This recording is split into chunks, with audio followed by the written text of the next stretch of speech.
Peace, peace, peace, IG. This is Brother Daniel, KC1 NCF, and we are live. We are live tonight, and tonight's topic is, as you see on the board behind me, priority number 1, keep your faith. All right, so we're going to send this out. Thank you for all those who already tuned in.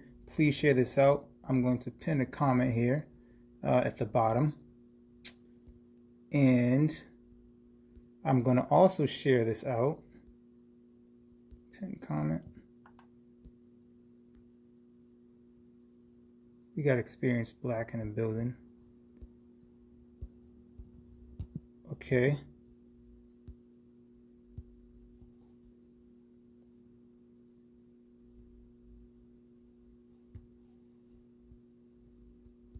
Thank you for tuning in. Please do me a favor and share this live out.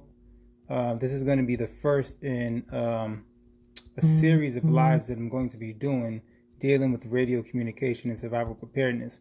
Tonight's just to kick off. It's not going to be long, but it will be super important to the foundation of what it is that we're going to be talking about. Thank you everyone for tuning in. So again, my name is Brother Daniel, KC1 NCF, and y'all let me know in the comments. Please feel free to comment your questions. You can put them in the question box or put them in the question or in the comments. Also, your thoughts. Let me know. And share this out to as many people as you can. So tonight's topic is priority number 1. Keep your faith. Keep your faith. I'm a man who I absolutely love words. I think it's extremely important that we understand the words that we use and how to use them correctly, in what context to use them, how to inflect them, and all that kind of thing, right? But just to start off with the definitions of words, right? These words. So priority number 1, keep your faith. So what is first of all, let me back up, pardon me, family. So I was inspired to do this topic by my brother in the Nation of Islam, Brother Salaratus Muhammad. We just came out of Savior's Day weekend, the weekend of the 28th, the 27th, and the 26th. And we had a disaster and preparedness workshop.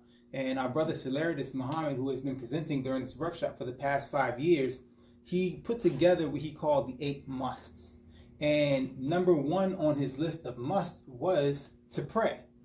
And me being a Muslim follower of the Honorable Elijah Muhammad, yes, I'm an amateur radio operator, yes, I'm your brother, but I am a follower of the Honorable Elijah Muhammad.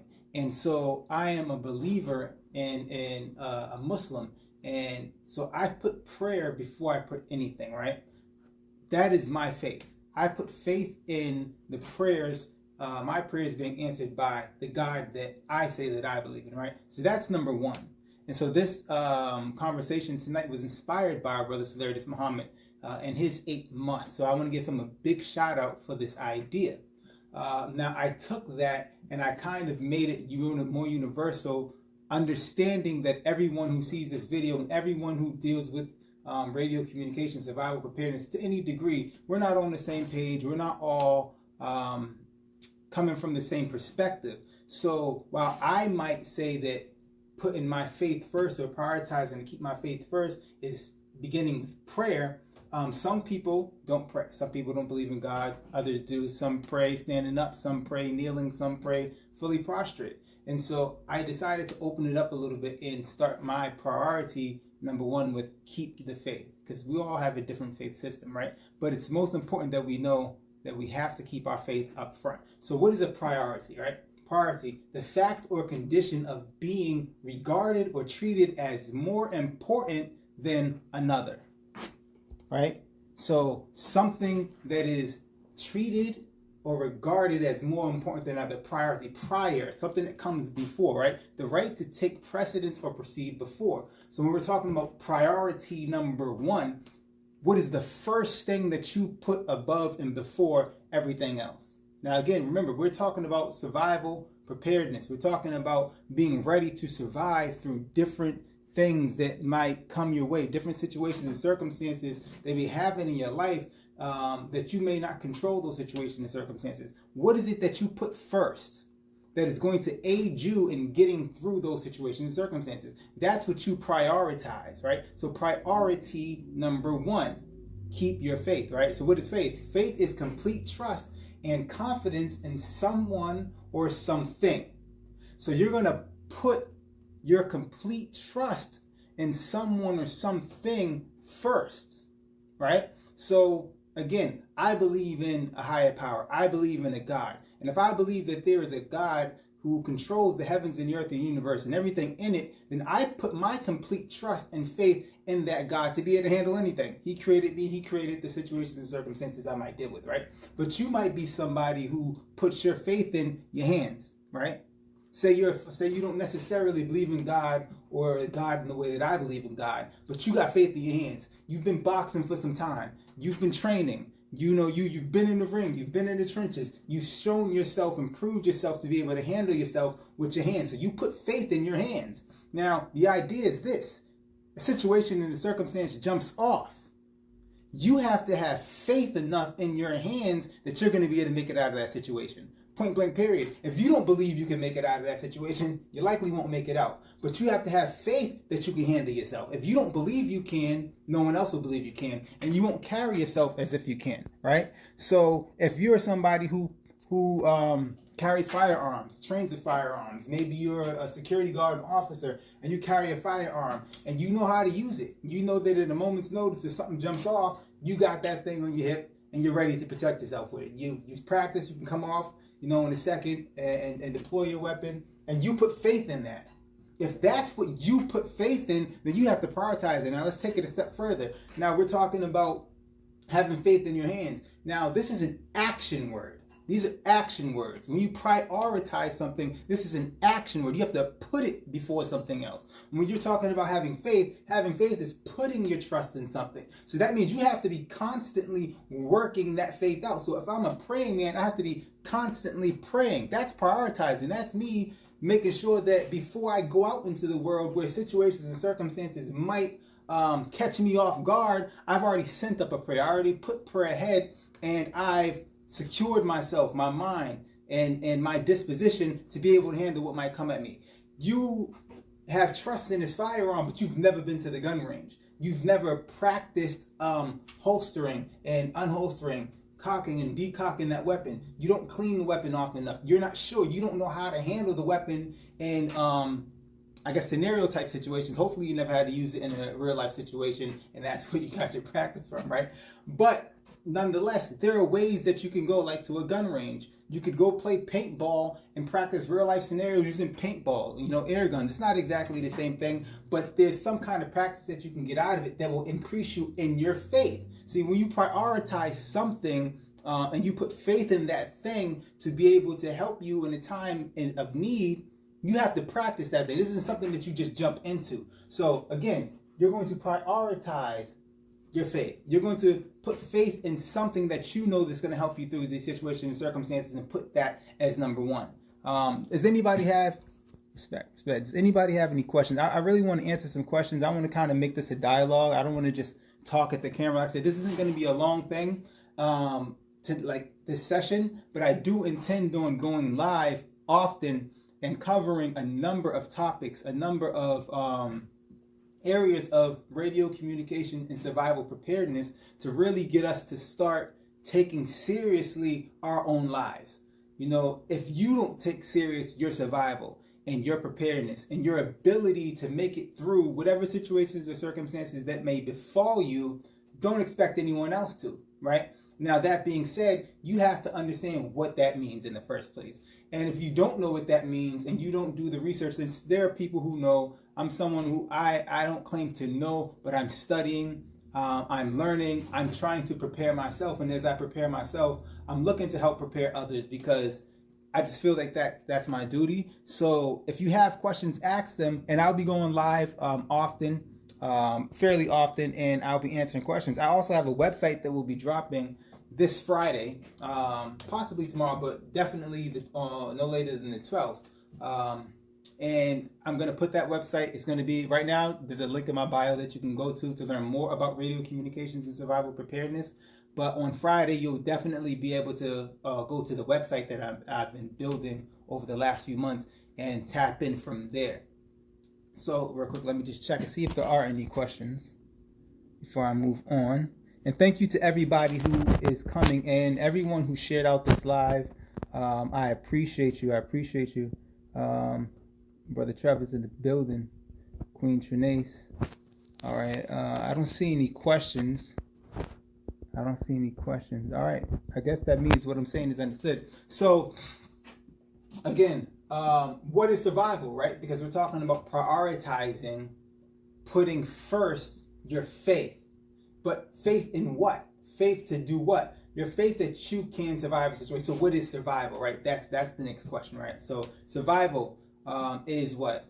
The act or fact of living or continuing to live longer than another person or thing. So when you think about survival, you're not talking about, first of all, it's an action word. Again, this is an action word. To survive is to act. It's to live or outlive or to continue to live longer than another person or thing. So there you have to do something or have something in place that is going to assure that you can do that. If you just lay down, if you just hide in a corner, if you just submit yourself to the forces or to the power of someone else, there's no guarantee for you that you will survive. You're at the mercy of your environment or others who may have prepared themselves or who may have sought forth to end your life, to keep it real. So you have to act on survival, right? So when you think about survival, don't think about glamour. Don't think about having necessarily the most expensive or having the nicest or having, the most popular. You need those resources, those tools, that knowledge that is going to get you from point A to point B. Point A to point B might be physical location to physical location. It might be from one time to another time. The point is that something befalls you, a situation, a circumstance, an obstacle. It is your job. No one else's. It is your job to get yourself from the beginning of that obstacle through to the end of that obstacle. You meet and overcome that obstacle, right? So you prioritize your faith in whatever it is that you think will get you there, and you make sure that you can use that to get you through that situation, right? So what is preparedness, right? Preparedness is a state of readiness, especially for war. That is a definition that I actually got off of Wikipedia, but it's a state of readiness, especially for war. But what does preparedness mean? Because that's a definition, but there's a meaning behind preparedness, right? Preparedness refers to a very concrete, research-based set of actions. Again, we're dealing with action words. We're not talking about passive. We're talking about you getting up off your behind, you getting in the books, you getting in a training, you watching someone who's done it, you doing something with your time, your energy, your person, your resources to make sure that things happen. You're not waiting on anything. You're not hoping. You'll pray, you'll get up and you'll work, right? Look, it's a research-based set of actions. Research means you have to go and look. You have to go and seek this, research it, and it's a research-based set of actions that are taken as precautionary measures. What does that mean? Precautionary, you have to do this before. You can't wait till the situation befalls. You're not going to see a tornado coming your way and then go try to buy equipment, tools, resources that are going to help you survive through a tornado. You have to be thinking. You have to be a thinking person and understand that disaster strikes without warning. Time waits for no one. There's no way for you to well, you can forecast the weather. Can be forecast, right? We see nowadays those who are in a position to forecast the weather, they mess up a lot. So unless you can discern the face of the sky better than them, it's tough to really forecast the weather. But the reality is that you don't know when the disaster is going to happen. So you have to do things in advance to be sure that, to the best of your ability, because nothing is perfect. You'll never be perfect. And you're not always going to have everything you need at all times. But you have to do something, right? And you have to do it before the emergency, the disaster befalls you. And it's for potential disasters, because something might not happen, but it's better, as the old saying goes, it's better to have and not need than to need and not to have, right? These actions can include physical preparation, such as emergency supplies, depots, adapting buildings to survive, meaning fortifying a building, a depot, or a location in which you might go to for safety, and also training. are getting training. There are many, many resources in our various cities, states, municipalities, what have you, that the city, the state, or whatever has resources for you. They have lists. They have emergency numbers. They have registries, and they have all kind of resources in your various cities. You should look into your city's website, your state's website, and see what they have by way of emergency preparedness, maps, evacuation routes, and the such. The city, the state, they're well aware of the different types of disasters that are likely to happen, if any, in your area. There are things that happen that no one considers, but those things that are most likely to happen, those kind of things, the city and the state have some database that will inform you as to the possibility of those things and what you could do to prepare for them. Let me check and see if we have any questions that came in.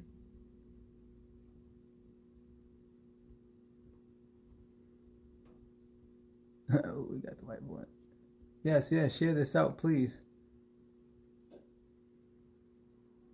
Yeah, so this is important, especially in the climate, politically and scientifically. So let me touch on that real quick. Thank you for that, Sister Katana, Sister Kat. So one of the things that I try to impress in people's minds dealing with the time that we're living in, and I'm not going to go into any politics tonight, or probably I'm not going to go into politics in general, right? But we're living in such a troubling time on so many fronts, right? That at any given time, anything can jump up. We have no idea what it is that is going to be our big trial in life. People die every day unexpectedly. No one that died today, what is it, March the 10th, woke up knowing that they would die, unless they were in hospice or something, I don't know. But likely people who died today, and people die every day, did not wake up knowing that they would die, right? And there were various ways in which they died. Some people with natural causes. Some people died because of what you might call a freak accident. Some people may have died due to a certain type of weather event, or at the hands of somebody who had ill intentions. Things happen. Some things are avoidable. Some things may not be, right? Now, that being said, we live in such a volatile world at the moment. And I just wanted to touch on what Sister's saying. She said the climate politically and scientifically. Now, politically, we know what's going on in the world. At the beginning of this year, something very dramatic happened. I'm not going to go into it. You likely know what I'm talking about. It was within the first week of the year. But when that happened, no one was not many people were expecting that to happen, and not to the extent at which it happened, right? And so it kind of sends shockwaves through the world, because we're already dealing with what? A pandemic. We're already dealing with a pestilence. We're dealing with people who are really afraid, because not necessarily of the virus, something that they can't see, but the unknown. They don't know. People are afraid of, people are inherently and innately fear to some degree that which they don't understand, right? And so not only are we battling against a pandemic, something that even those who are the so-called authorities over this thing aren't really clear about, but also what's going on in the political world, what's going on in the social world, what's going on with the struggle for justice and the struggle for equality, the struggle for just simple human rights and decency. Those are three fronts right there. People, we watched during the pandemic, we watched riots that came from social unrest due to police brutality, where someone lost their life, and we seen stores, food stores, clothing stores, all kind of places looted and depleted of goods and goods. And that was on top of the fact that we had just watched the same thing happen to the same shelves when COVID jumped off. So we're in one crisis, another thing jumps off and makes it worse, right? So these are two different situations happening, and then what happened at the beginning of the year is something else, right? Now, those are three things, right? But what about the natural disasters, things that we can basically count on every single year? Anybody living on the West Coast, anybody living in the U.S. knows about it, but those in California, they know. X amount of land is going to burn in California. So the mindset of people who live in California is to be prepared for the possibility that there may be a wildfire somewhere in my area. they're familiar with what a go bag is, because I'm sure that they have certain emergency alerts dealing with fire that we don't get over here on the East Coast. We get alerts about snow. If it's going to be a foot, 2 feet of snow, we get some emergency notices about that. They're not really getting that in California, right? And so you have down south hurricanes, tornadoes, and other types of weather events that we don't necessarily get over here in the Northeast as well. But everywhere you go on the planet, there's something happening. There are different types of weather events that are taking people's lives.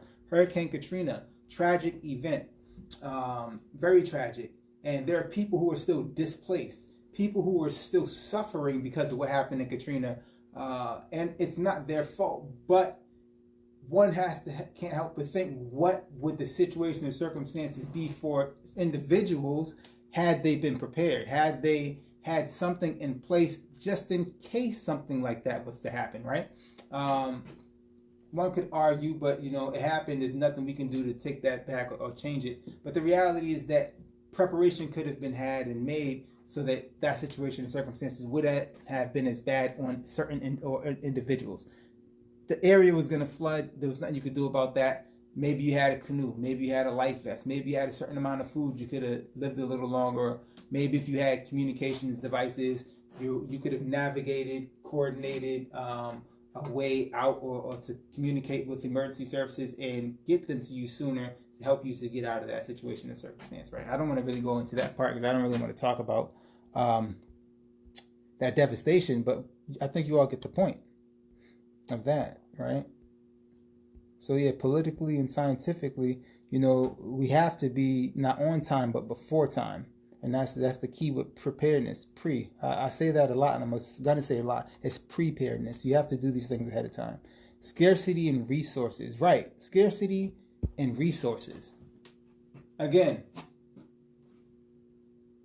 there's a combination of things that are happening, and you have to really be able to look at the bigger picture and connect the dots between different events and see how they affect the whole. Not only were we dealing with this pandemic and this pestilence, brought about food insecurity, or a heightened sense of food insecurity, because that existed in this country anyways. A heightened sense of food insecurity, which was why people went and flooded and bought up so much of the dried goods, the staple goods, the things that we should be storing in our homes anyway, right? But what happened? We've seen a lot of farms throw away milk, tons and tons and tons of milk, tons and tons and tons of produce, potatoes, rice, and all kind of stuff, because they either didn't have farm hands or people to tend to the farms and to harvest the stuff, or because plants were being shut down and meat couldn't be processed, or meat was contaminated due to COVID. We've seen a drastic drop in the amount of produce and the amount of goods as far as food is concerned in this country. Now, this country is used to having a certain reserve. We produce so much, and we import so much from other nations, get it different kind of ways, and it's not always good, but we do import a lot from other nations, and we keep a store of potatoes and rice and things that could last potentially for years, right? But that stuff was severely depleted during this time that we've been in. And the reality is that on top of that, the weather events that have happened, where we talk about snowing in certain areas and farmlands where the snow was so heavy and melted and saturated the land where certain crops like potatoes grew, and ruined entire harvests of potatoes. See, some of us don't know this. I know these kind of things. I work in food service, and I'm familiar with a lot that has to do with the gross domestic product and what's going on with the crop all around the country. But there was a lot of things lost in the last 2 to 3 years due to weather events that have nothing to do with COVID. They have to do with tornadoes and flooding and all kind of stuff in areas where we get a lot of our food. They don't broadcast this stuff on the news because they're worried about panic and they're worried about certain things like that. But the reality is that a lot of the surplus that we had as a nation has been depleted over the last 3 to 4 years, really. And we're starting to see the effects of that now. And that just goes to show you how much we had on hand, because what you see in the grocery stores, when you see that the variety of produce is lessened, but sometimes the amount of a certain produce has increased to fill in that space. That stuff that has been used to fill in that space is surplus to make it look like the grocery stores are full, but they're not. You see, like I said, a decrease in variety, but an increase of certain types of produce. That's that extra stock. You see it coming in still in the middle of the wintertime, but the question is, where did it come from? They keep that stuff, honestly, gassed up and put aside, right? So scarcity of resources. There was a big decrease in imports and things coming into the nation because of COVID, and different types of plants and producers who switched from what they typically produce to making masks and making ventilators. There are a lot of resources that dwindled, a lot of resources that, you know, fell below what we're used to. And so that's very important to understand too, that there is a severe scarcity in resources, at least in comparison to what we're used to in this nation. Other nations survive and have been surviving for years on far less than what we have in this nation. And the reality is we can survive with the scarcity of resources if we are prepared to do so. In order to prepare to survive for a scarcity in resources, one has to practice living scarcely before the need to do so. Fasting. Fasting isn't just from food. Fast from certain other types of products. You can fast from anything. To be deprived of something is not to fast. If something is not available to you and you go for an extended period of time without something that is not available to you, then yes, you are living without that thing, but that's not the same thing as fasting, and it's not the same thing as preparing your mind for that. Fasting is when you abstain. Abstain is intentional. You choose to stay away from something for an extended period of time to discipline yourself to not feel the pangs, desire, or need for the consumption of that thing. So when you intentionally abstain from something, you're strengthening your will and you're strengthening your discipline and your ability to be able to, when the resource isn't available by choice, you know that you can make it through that situation. So that's how you have to deal with scarcity and resource. That's how you prepare for scarcity of resources. If there's somebody that you're used to lotioning your head to your toe, what if you can't get no lotion? You're going to have to get used to what it's like to walk around ashy. I know it's a crazy scenario, right? It's a crazy example. A little levity, right? But just think about it. Some people ain't going outside without their lotion on, right? You know, how do you prepare for that? Well, one way, you might not have to go without lotioning and all that, right? The way you prepare for that is to buy a surplus of it, or buy the raw material or base ingredients to those things, which if you buy them in bulk, what am I talking about? Shampoo, mouthwash, toothpaste, deodorant, lotion, hair oils, and all this kind of stuff. They're made of other base ingredients. Alcohol, vinegar, baking soda, aloe, different types of essential oils, Castile soap. These are base ingredients that are used to make these other, what they call value-added products. These base ingredients are typically a lot cheaper when you buy them in bulk. And if you buy those in bulk now and learn how to make the value-added products, such as the deodorant, toothpaste, and so on and so forth, you will actually get a lot more for your money.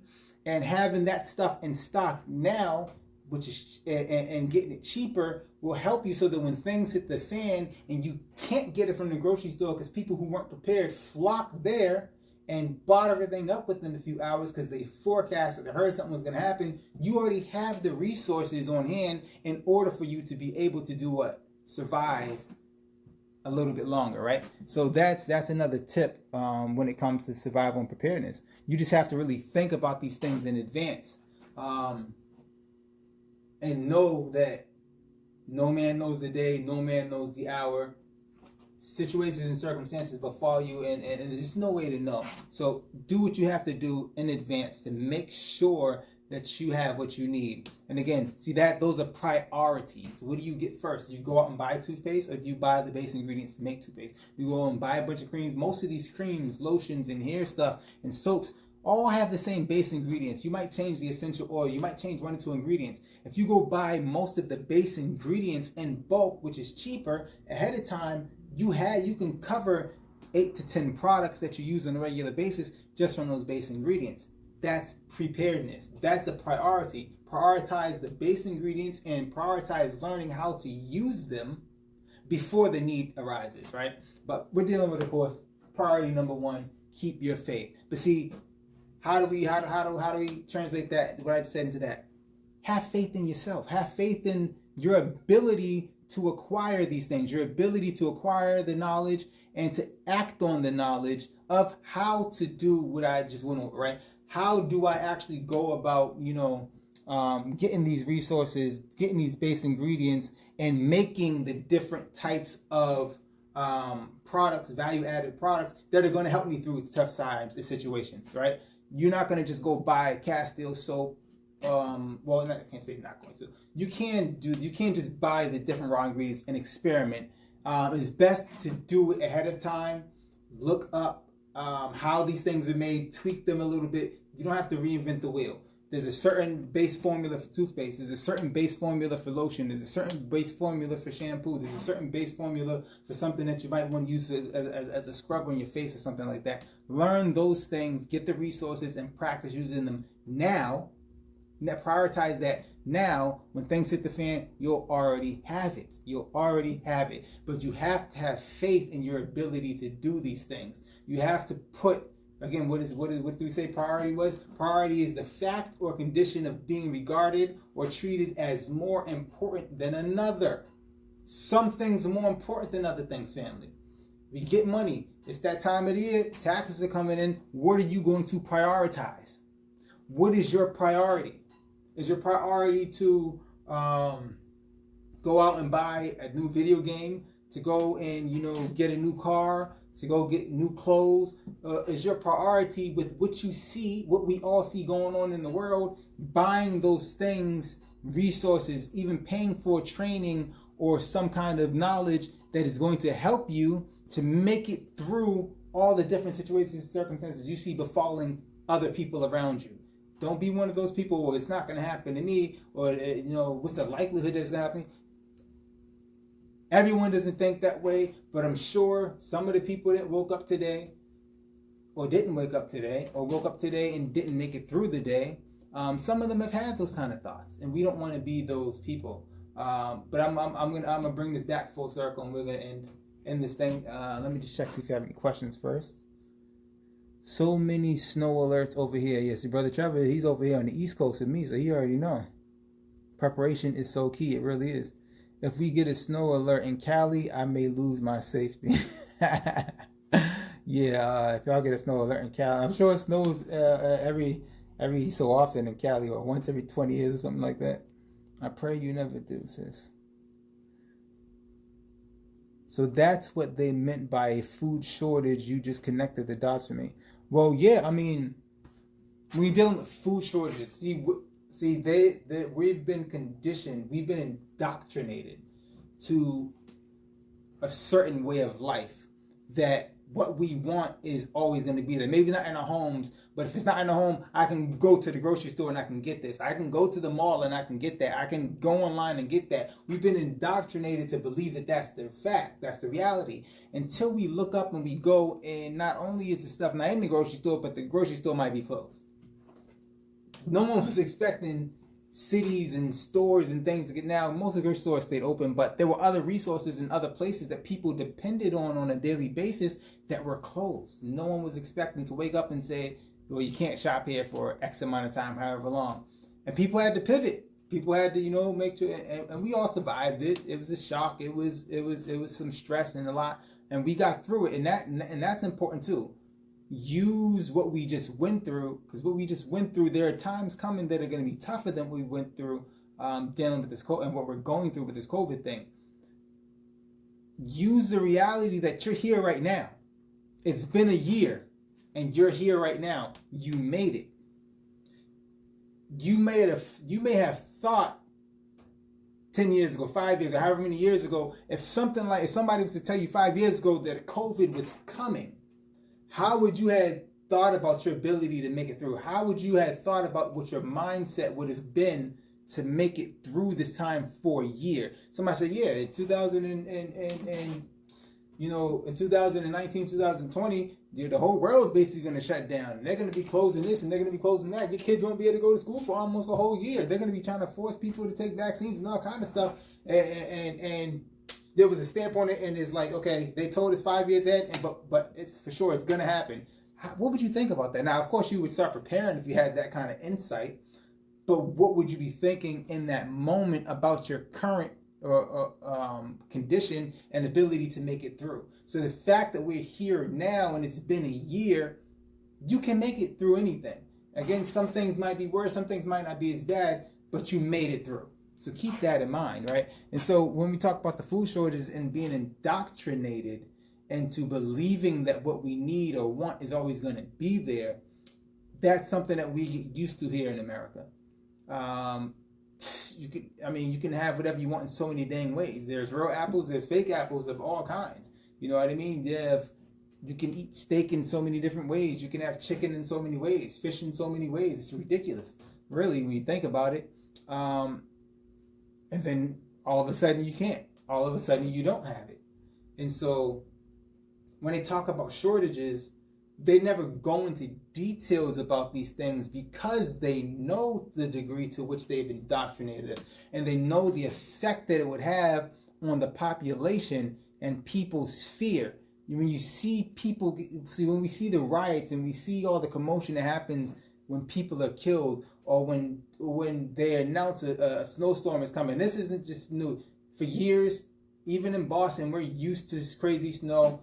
You announce a snowstorm and it might be 12 or more inches, people deplete the store shelves. Like, how many times have we been through this, Boston? And we deplete the shelves anyway because we don't have enough stuff in our homes already. We don't learn. And so they already know that if they announce something much larger than that is going to happen, what's the reaction then?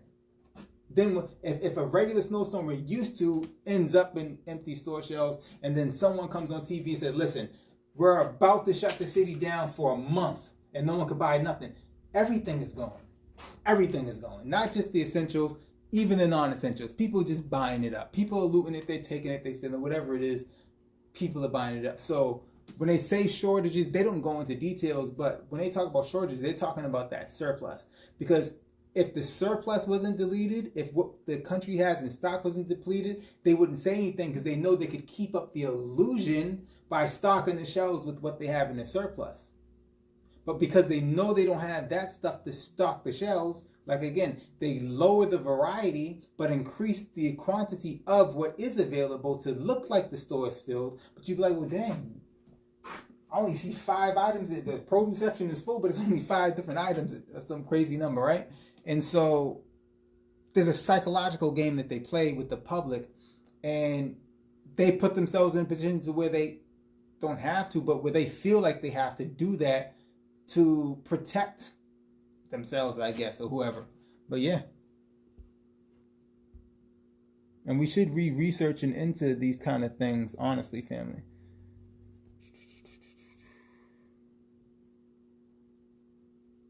And my kids, I'm crazy stocking rice and beans.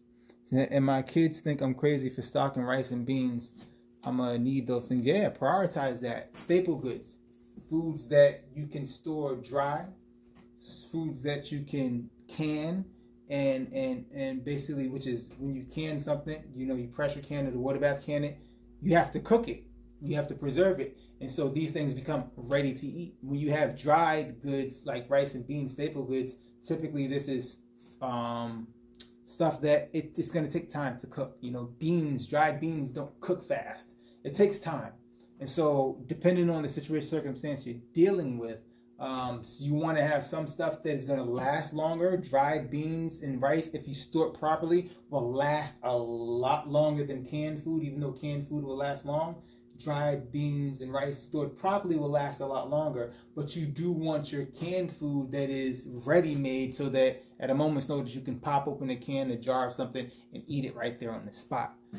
So yeah, your kids might look at you like you're crazy until They're not able to go to the. You're not able to go to the grocery store for them for a whole week, but you popping open them cans, you popping open those buckets, and they got food to eat.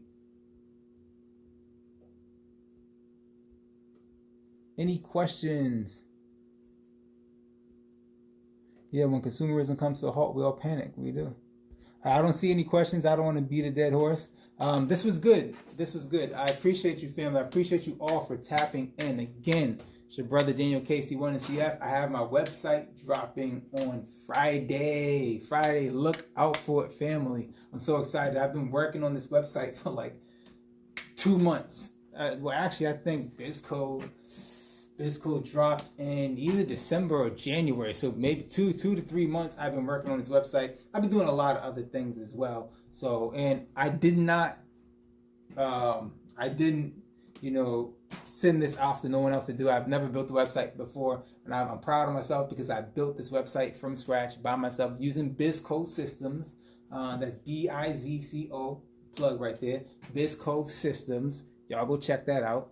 That is a website building platform by the ABS Institute under the guidance and direction of Brother Ben X, Jake Taylor Jacobs, Sister Sabrina Kane, and Jason King. Y'all make sure y'all go check out BizCode Systems. But that's the platform on which I built my website. So when it drops, you see how beautiful this website is. Know that that's where you have to go in order to get a website to match that fire. All right. A lot of comments.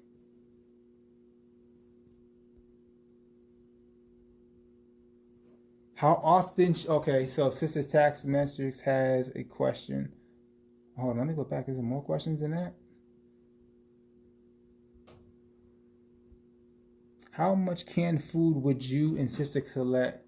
How much canned food would you and Sister Colette suggest one person have in stock?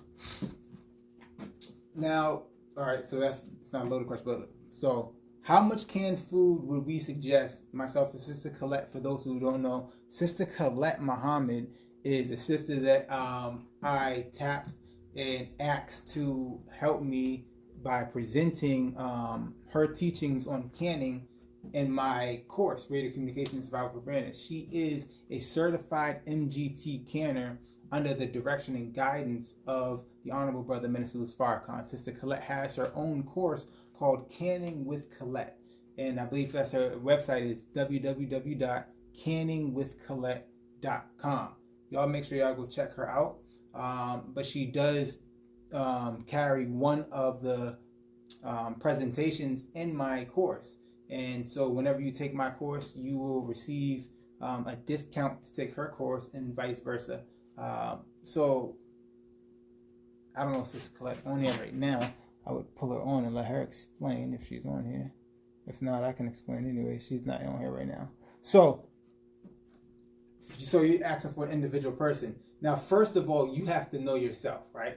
As a Muslim follower of the Honorable Elijah Muhammad, I am taught, how to eat to live and how to fast in order to survive, to fast for health, to fast for discipline, and to fast for all of the benefits of fasting.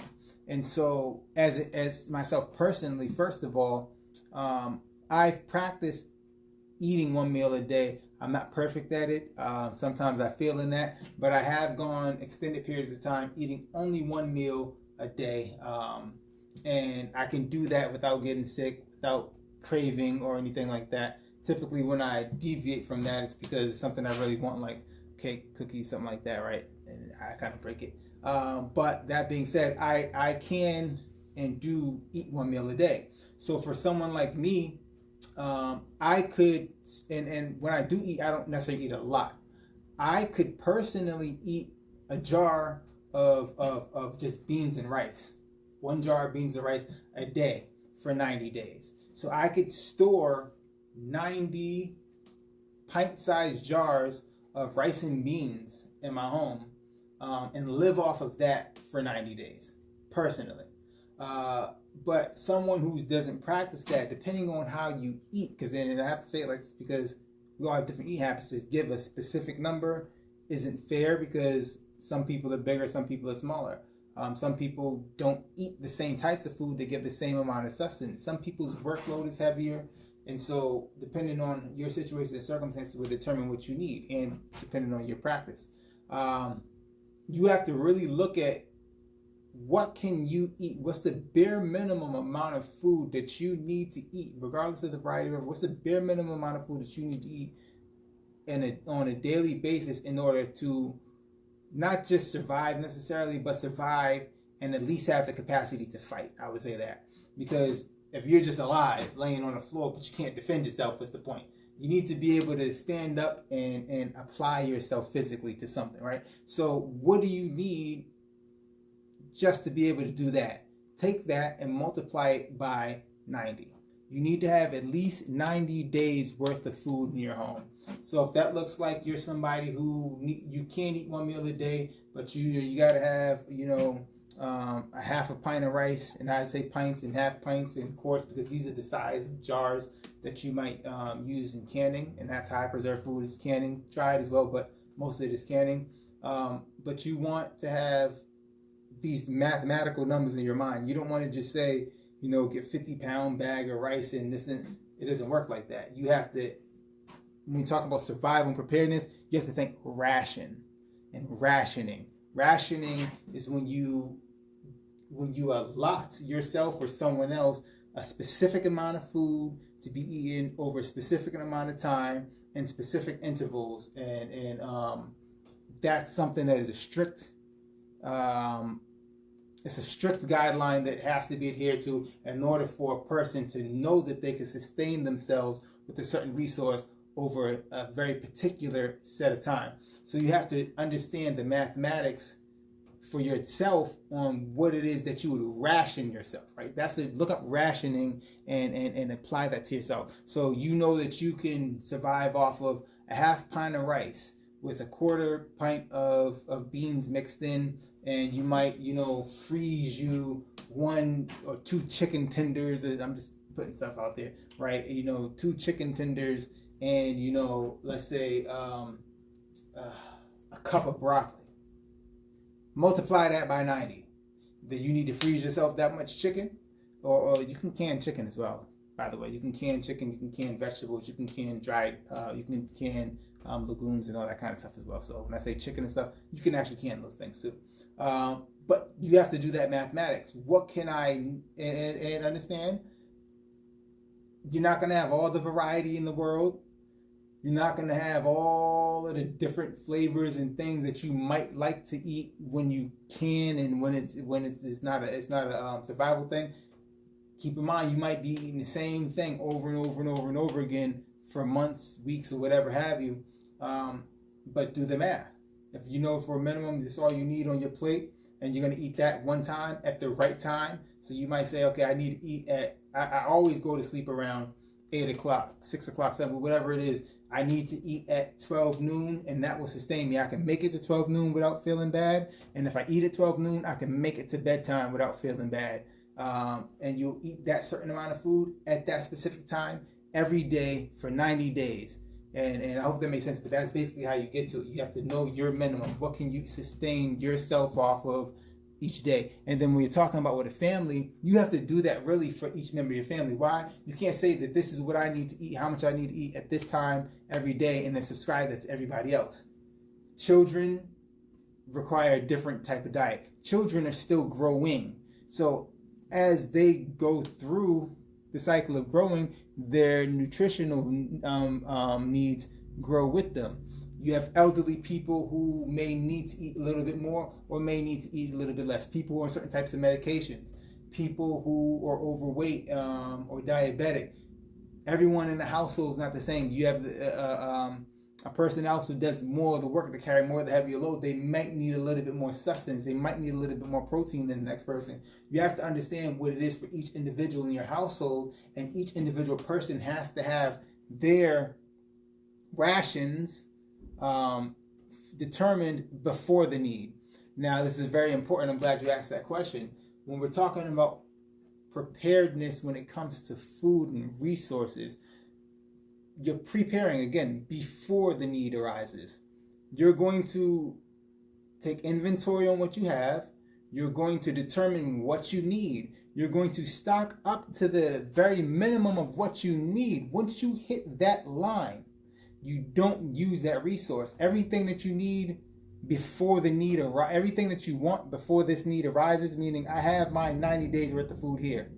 You never eat from that 90 days worth of food. Everything from that point that you eat is surplus, meaning I got 90 days worth of chicken, rice, and beans. Now, if I want to eat tomorrow, I have to go buy chicken, rice, and beans. I'm not going to take it from this, because if you take from there for a week, and then something jumps off before you can replenish that, then you're starting your 90 days off with what? 85 days worth of food. You just took away 5 days of your rationing and your ability to make it that 90 days minimum, right?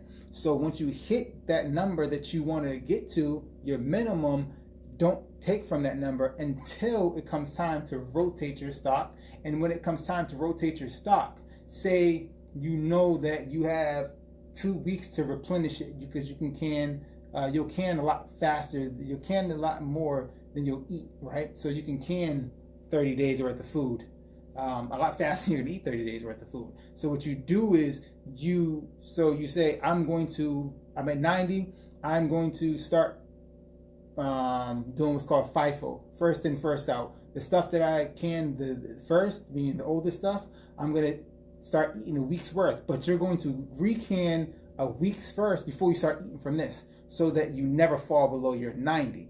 So you have your 90 and you want to start recanning, can a week's worth of food, and then start eating a week's worth of the older stuff, because you're going to replace it with what you just can. So that way you never fall below your minimum. Hope that makes sense.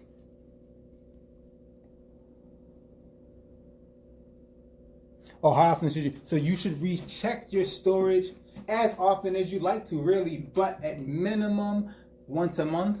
At minimum, and I'm going to talk about, when you say that, I'm talking about not just your food, your go bag, the batteries in your flashlight, everything, anything that deteriorates over time, which is basically everything, anything that is perishable. But really, you want to check everything. You want to check for, the better quality things. If you have the resources to get them, and you have a certain type of flashlight or a certain type of batteries, and they got better batteries, and then you might want to replace them. Pull these ones that aren't necessarily as good out and replace them with something that's better. Who knows, right? A new type of gadget technology comes out that does work better than what you already have in your survival kit. Replace it. Buy the replacement first, then remove what you had and put the replacement there. Never move what you have until you have the replacement for it. So when things jump right, and you often say, you ordered something and it ain't got to you yet, but you already gave away, well, I'm about to get a new one. I'm about to get a new flashlight. So here, cuz take this one, but the new flashlight ain't got to you yet. Something jumps off while that thing's in transit, but you already gave away your flashlight. You ain't got no flashlight now. So always wait till the replacement comes before you do away with what is being replaced, right? But at least once a month, you want to go through your reserves of whatever it is, your food or whatever, and check it. Now, when it comes to the food specifically, that stuff should be dated. Your canned food should be dated, so that and keep it, not just have it on the jars and stuff, but even keep a list outside of your pantry, so that you're walking past pantry every now and then, you can look at it. Okay, oh shoot, I have some beans that were made, approximately, say you want to do your stuff every year and a half, whatever. Say you want to do it every year. Okay, these beans were canned 9 months ago. That gives me 3 more months to utilize them before they hit that year mark. And then you start to plan canning more in order to start using what you have in stock.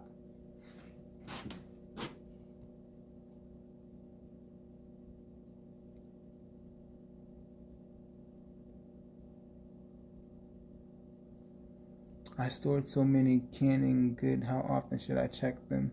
Seals issue. So same thing, that month's check the seal. And how you check it is, when you have canned food, you have in mason jars that you use to can. They're two component mechanisms, meaning there's a lid, the flat part that actually covers the opening, and then the band that you twist to hold down the lid in the canning process. Once you've canned your food, you don't have to, but they recommend you do, and there's nothing wrong with it, but you can remove the band.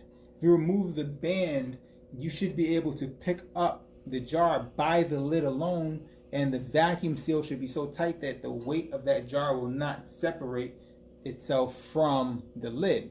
That's how they suggest you test it. You don't have to shake it like that, but just pick it up and hold it there and see if the weight gives or not. If it gives, then it wasn't sealed properly. But if it holds, then it's good. You want to look for bulges, that little pop thing in the top of the thing, in the top of the canning jar. If you press it after it's been sitting in your pantry and it gives, meaning the button is active, it's no good. That's not a situation you say, oh, we'll just eat it within a day, put it in for, no, it's no good. Toss it out. Botulism is something that, you know, it's odorless, it's tasteless, and it's a gas, and it will hurt you severely and could potentially kill you. And so you wouldn't be able to smell it. Oh, it didn't smell like anything. No, toss that. Check for crust, rust, and other, you know, debris and stuff around the rim. That's why when you first can your stuff and you take it out, you're supposed to let it sit first. Let it sit for 24 hours to cool completely before you do all this kind of thing. But you want to wipe down your jars and everything after that 24-hour period. Check the seal and put them away. That way, when you put them away, you know that the lid was cleaned around it. You can't, you know, or maybe that came from the process. No, because you cleaned it 24 hours after it came out the canning pot. So now you know it's clean. So if you come back 6 months, 8 months later, and there's crust around the lid or something else around that lid, either something got onto it somehow or something leaked and then dried around the lid. That's no good. Whatever it is, it's no good. So you toss that. You get rid of it. You get rid of the whole. Well, you get rid of the lid, of course. You can't reuse the lids anyways. If there's a band on it, get rid of the band. The jars, they're glass. You can clean and sterilize those glass jars if they were contaminated. If the jar is broken, chipped or something like that, then you might not be able to use the jar, but it's glass and you should be able to, even if there was something in it, clean, if you clean, as long as you clean it properly, clean and sterilize those jars to be reused.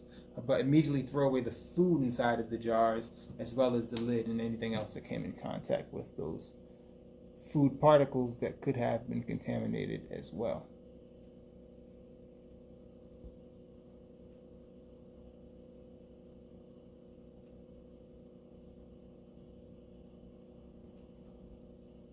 Huh. All right, no more questions. Yeah, this was awesome, family.